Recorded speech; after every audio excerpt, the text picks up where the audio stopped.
दोस्तों, आज की मेरी कहानी है सफलता। अरे बहू, अगले हफ्ते तुम्हारे देवर की सगाई होने वाली है। थोड़ा कम खाया करो। कहीं ऐसा ना हो कि तुम अपने लिए जो ड्रेस खरीद कर लाई हो वह छोटी पड़ जाए। ऐसा कहकर निवेदिता की सास उसका मजाक उड़ाने लगी। निवेदिता ने अभी एक रोटी ही खाई थी और उसकी सास को उसका खाना चुभने भी लगा था। यह बात बिल्कुल सही थी कि निवेदिता का ओजन सम्मान से थोड़ा ज्यादा था। अब इसमें भी उसकी कोई गलती नहीं थी। उसे थायराइड की समस्या थी और हार्मोनल प्रॉब्लम भी था, जिसके कारण उसका वजन बहुत ज्यादा था।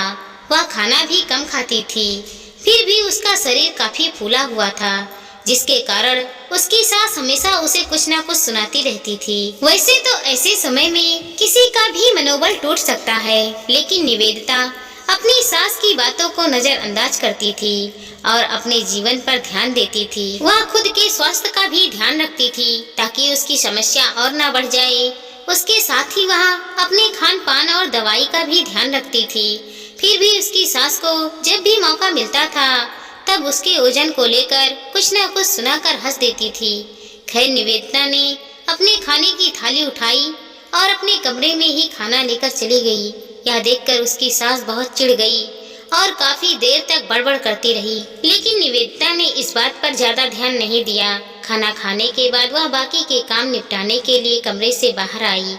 उसके देवर की शादी को भी बस कुछ ही दिन बाकी थे, तो घर में खूब ढेर सारा काम फैला हुआ था और निवेदिता बढ़ चढ़कर हर काम में हिस्सा ले रही थी।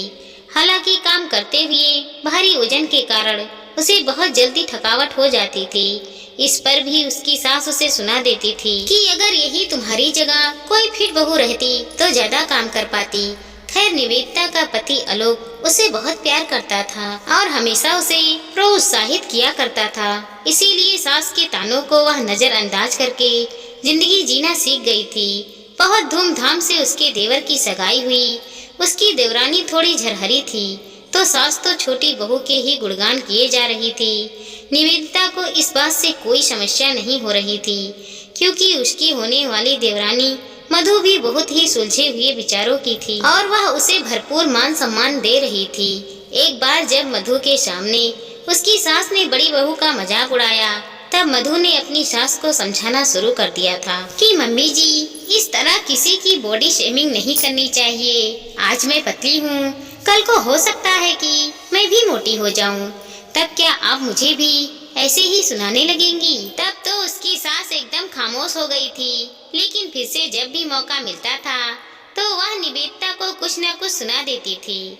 ऐसे ही शादी विवाह की तैयारी के बीच वह मेहमानों के सामने भी उसे कुछ न कुछ सुना देती थी और निवेदिता बस खामोशी से आंसू बहा लेती थी, क्योंकि कभी कभी कोई कोई बातें उसे तीर की तरह चुभ जा रही थी। ऐसे ही एक शाम संगीत का कार्यक्रम रखा गया था। सब लोग बारी बारी से डांस फ्लोर पर जाकर डांस कर रहे थे। जब निवेदिता को भी डांस करने के लिए कहा जाने लगा, तब उसकी सासू माँ कहने लगी, अरे इससे डांस मत करवाओ, कहीं डांस फ्लोर ही टूट ना जाए। इस पर बहुत से लोग हंसने लगे थे और निवेदिता भी चुपचाप वहाँ से हटकर दूसरे कामों में लग गई थी, क्योंकि उसे अब डांस करने की इच्छा नहीं हो रही थी। हालांकि निवेदिता की सास को अच्छे से पता था कि उसे डांस करने का कितना शौक है, लेकिन फिर भी उसकी सास चाहती थी कि वह सबके सामने डांस ना करे। उन्हें लग रहा था कि सब लोग उनकी मोटी सी बहू को डांस करते हुए देखेंगे तो उसका मजाक उड़ाएंगे और इससे शादी विवाह का माहौल खराब होगा, क्योंकि वह अपने छोटे बेटे की शादी में सब कुछ प्रोफिट करना चाहती थी। निवेदिता उदास होकर एक तरफ हट गई थी।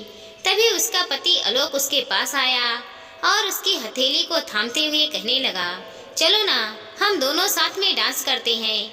निवेदिता बहुत उदास थी। वह कहने लगी, नहीं, मुझे डांस करने का मन नहीं कर रहा है। वैसे भी मम्मी जी को मेरा डांस पसंद नहीं आएगा, इसीलिए मुझे डांस नहीं करना है। लेकिन आलोक समझ गया कि उसका मूड खराब है, तो वह कहने लगा कि चलो ना, हम साथ में मिलकर डांस करते हैं। निवेदिता की आंखों में आंसू आ गया और वह कहने लगी कि नहीं यार, ऐसे थोड़ी ना अच्छा लगता है।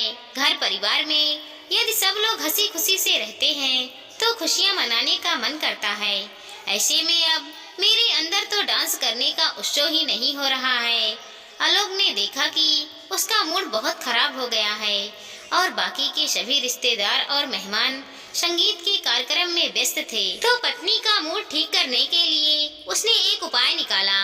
वह उसकी हथेली थाम कर बोला, चलो मेरे साथ। इतना कहकर वह उसे लेकर घर से बाहर की ओर जाने लगा।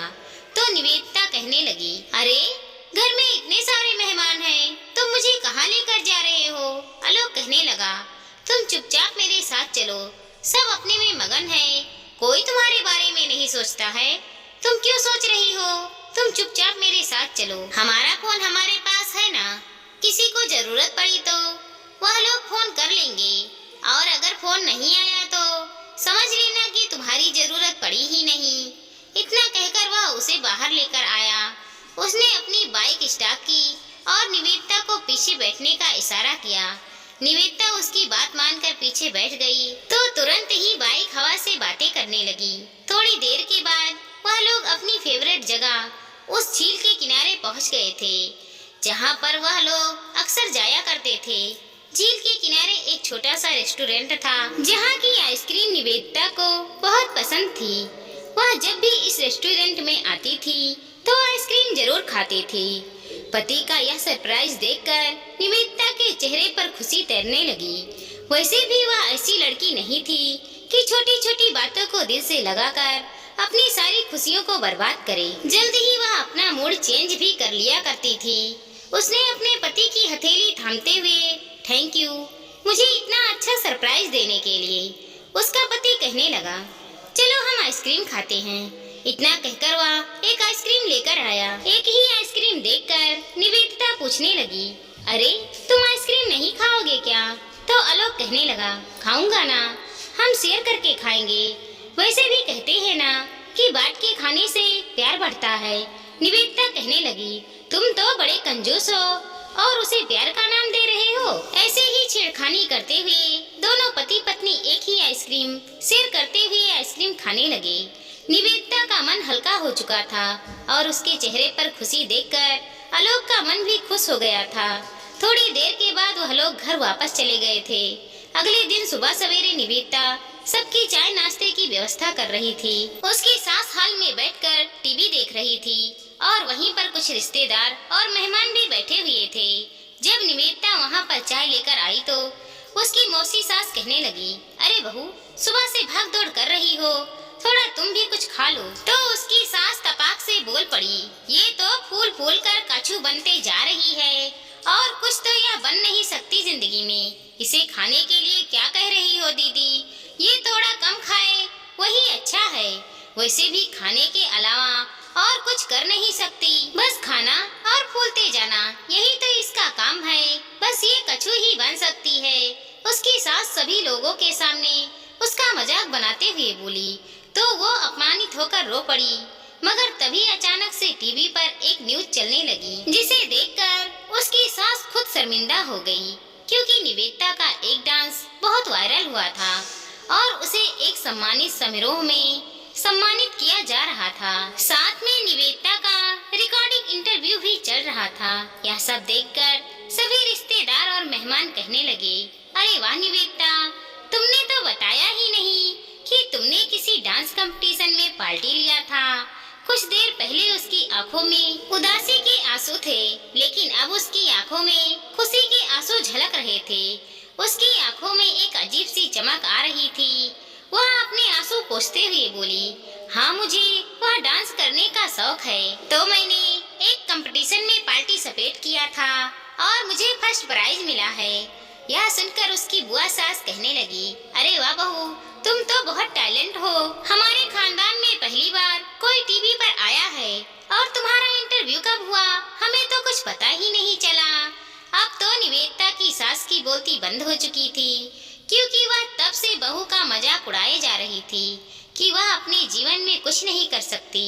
लेकिन असल में उन्हें भी यह बात पता नहीं थी कि निवेदिता का इंटरव्यू हो चुका था। उन्हें तो लगता था कि ऐसे ही कोई गली मोहल्ले का डांस कंपटीशन होगा जिसमें जीत हासिल करना कोई खास बात नहीं है। लेकिन अब निवेदिता को अगले डांस कंपटीशन के लिए अमेरिका जाने का मौका मिला था और वह बहुत खुश थी। उसकी सास की नजरें झुकी हुई थी। निवेदिता ने सभी से कहा कि हमारा यही मानना है कि अपने सपनों को हर हाल में पूरा करने की कोशिश करनी चाहिए। यह रूप रंग तो एक ना एक दिन ढल जाना है, लेकिन जो इंसान अपने प्रोसन को नहीं भूलता है उसे एक ना एक दिन सफलता भी मिलती है और जीवन में बहुत सुकून भी मिलता है। इतना कहकर वह सभी मेहमानों का मुंह मीठा करवाने के लिए मिठाई लेने के लिए चली गई। अब सभी मेहमानों की जुबान पर बस निवेदिता की सफलता का ही चर्चा था और उसकी सास एक कोने में चुपचाप बैठ गई थी। निवेदिता ने अपनी सास को कोई जवाब नहीं दिया, लेकिन उसके हुनर और उसकी सफलता ने आज सभी को सही जवाब दे दिया था। दोस्तों, इंसान के रंग रूप पर नहीं जाना चाहिए। उसकी सफलता और हुनर के आगे उसका रंग रूप फीका पड़ जाता है। आज निवेदिता की सास अपने बहू से नजरें नहीं मिला पा रही थी, क्योंकि जीवन में उसकी सास ने बहू को परेशान करने के अलावा किया ही क्या था। दोस्तों, हमारी इस छोटी सी कहानी को लाइक करें, शेयर करें और चैनल पर नए हैं तो सब्सक्राइब करें। साथ ही साथ मिलते हैं अगले वीडियो के साथ। तब तक के लिए धन्यवाद दोस्तों।